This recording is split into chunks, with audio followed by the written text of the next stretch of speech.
জামাত ইসলামী নাকি জান্নাতের টিকিট বিক্রি করে। আমি আপনাদেরকে বলতে চাই, কেন্দ্র থেকে তৃণমূল পর্যন্ত আজ পর্যন্ত আমাদের কোন নেতা এই কথা বলে নাই জামাত ইসলামী করলে জান্নাতের টিকিট পাওয়া যাবে। এই দেশের জনগণ আর ফাঁসিবাদকে দেখতে চায় না। এই দেশের জনগণ চাঁদাবাজ দেখতে চায় না। এই দেশের জনগণ টেন্ডারবাজ দেখতে চায় না। জামাত ইসলামী ক্ষমতায় গেলে নিরাপদ বাংলাদেশ গড়ে তুলবে, সর্বস্তরের জনগণের নিরাপত্তা নিশ্চিত করবে। এই দেশে আর কোন প্রকার এই দেশের মানুষের অধিকার নিয়ে ছিনিমিনি খেলতে দেওয়া হবে না।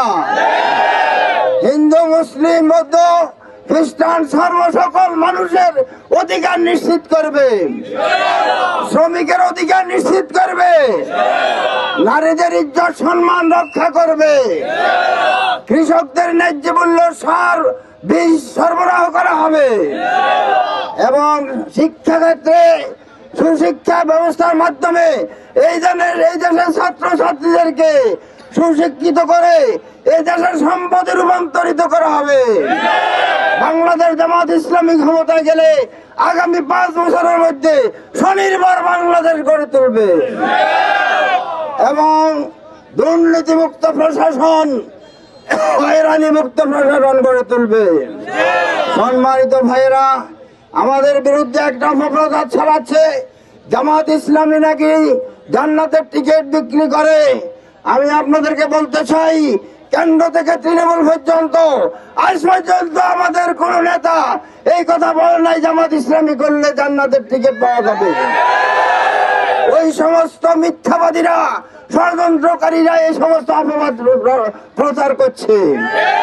জামাত ইসলামী জান্নাতের টিকিট বেছে না, জামাত ইসলামী জান্নাতে যাওয়ার যে পথ, এই পথ দেখাচ্ছে জনগণকে, ঠিক কিনা বলে। অতএব আসুন আমরা দল মত নির্বিশেষে ঐক্যবদ্ধ হয়ে আগামী 5 বছরের জন্য জামাত ইসলামীকে দাঁড়িপাল্লায় ভোট দিয়ে এই দেশ শাসনের সুযোগ দেওয়ার জন্য আপনারা কি প্রস্তুত আছেন? 2 হাত তোলে আল্লাহকে দেখান।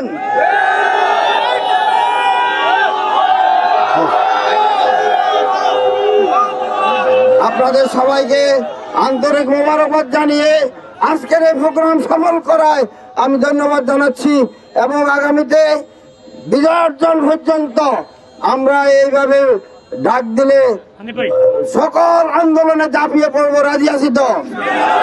সকল ঘরে ঘরে আমার দাওয়াত পৌঁছাবেন, সালাম দিবেন। আসসালামু আলাইকুম।